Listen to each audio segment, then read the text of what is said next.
రాష్ట్రంలో అత్యంత ప్రాధాన్యత కలిగిన వెలుగొండ ప్రాజెక్టు నిర్మాణంపై పాలక ప్రభుత్వం చర్యలు మంచిది కాదని, జరిగిన పనిని జరిగినట్లు చూపించి మళ్లీ ప్రజలను మోసం చేయాలని చూస్తున్నారని ఆమ్ ఆద్మీ పార్టీ జిల్లా అధ్యక్షులు వి సుదర్శన్ ధ్వజమెత్తారు.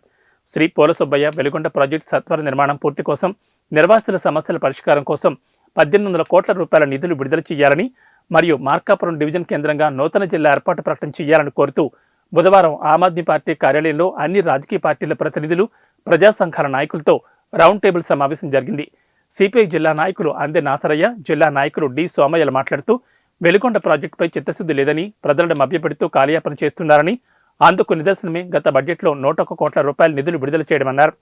సర్వం కోల్పోయిన నిర్వాసితుల సమస్యలు పరిష్కారం చేయకుండా పూర్తి కాని ప్రాజెక్టును ఏ విధంగా ప్రారంభిస్తారని ఆశ్చర్యం వ్యక్తం చేశారు. నిజంగా ప్రాజెక్టు పూర్తయితే అఖిలపక్ష పార్టీల నాయకులను తీసుకుపోయి చూపించాలని కోరారు.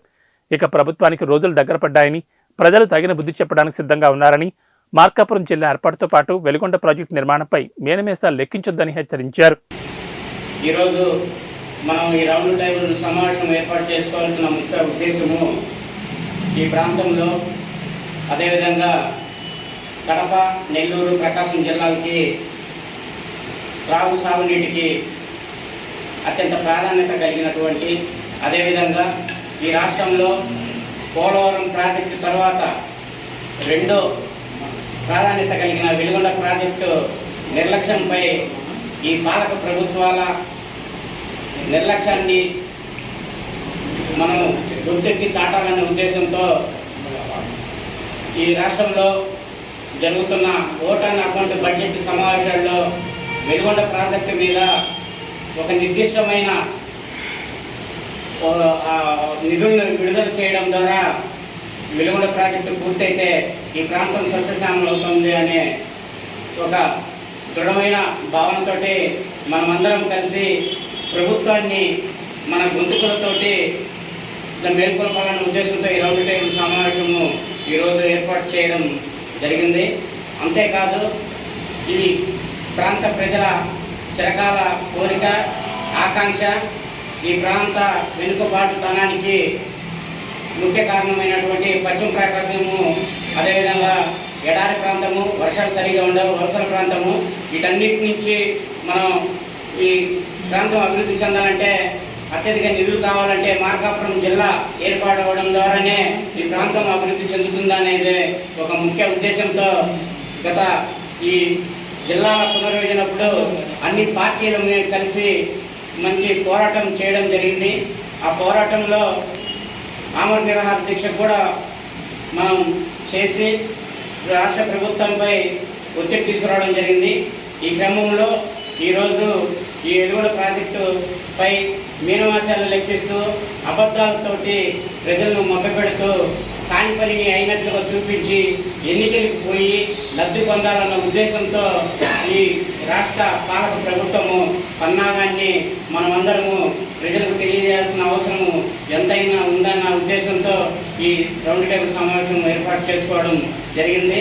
అంతేకాదు, ఆ క్రమంలోనే మార్కాపురం జిల్లాపై కూడా ఒక స్పష్టమైన ప్రకటన చేయాలి.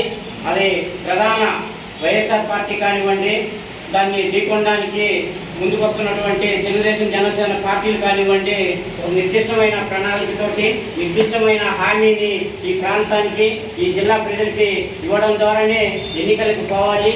లేనిచో ప్రజలు బుద్ధి చెప్తారని మనమందరము ఐక్య కంఠంతో దాన్ని కూడా ఒత్తిడి తీసుకురావాల్సిన అవసరం ఉంది. ఈ క్రమంలో ఈ రౌండ్ టేబుల్ సమావేశంలో పెద్దలు, అనుభవజ్ఞులు, వివిధ రాజకీయ పార్టీల నాయకులు, వివిధ పోరాటాలు చేసిన నాయకులు ఉన్నారు. అందరూ చర్చించుకొని అవసరమైతే వెలుగొండ ప్రాజెక్టు మీద ఇక్కడ ఉన్నటువంటి ప్రజాప్రతినిధులు కానీ, ఈ జిల్లా నుంచి ప్రాతినిధ్యం వహిస్తున్న మంత్రి కానివ్వండి, ముఖ్యమంత్రి కానివ్వండి, అక్కడ చేయలేని పని చేసినట్టుగా చూపించి ఈ ప్రజలను అన్యాయం చేయాలన్న ఉద్దేశం, ఈ కుయుక్తులను ఎండగట్టాలి. దానికి అవసరమైతే మనమందరం కలిసి ఐక్య కార్యాచరణతోటి నిజం తెలియజేయండి, మేము వస్తాము, మీరు పూర్తి చేసిన వాళ్ళైతే మీకు ఎందుకు భయం అని. అవసరమైతే మనం అందరం అక్కడికి పోవడానికి కూడా ఒక ప్రణాళికని సిద్ధం చేసుకుంటే బాగుంటుందనే ఉద్దేశంతో వచ్చిన పెద్దలకి మాట్లాడవలసిందిగా అవకాశం ఇస్తా ఉన్నాను. ఈ వేదిక నుంచి ఈ రాష్ట్ర ప్రభుత్వానికి మేమందరం ఈ రౌండ్ టేబుల్ సమావేశం ద్వారా ఈ రాష్ట్ర ముఖ్యమంత్రికి మాకు నిజం తెలియాలి, మార్కాపురం జిల్లా మీద కూడా మీరు ఏం చేస్తున్నారనే ఒక ఉద్దేశంతో మేము ఈ రాష్ట్ర ముఖ్యమంత్రి ఈ రాష్ట్ర ప్రభుత్వానికి మేము ఒక అర్జీ రూపంలో కూడా ఈ వేదిక నుంచి చేయడానికి మేము దీన్ని వినియోగించుకుంటామని తెలియజేస్తున్నాను.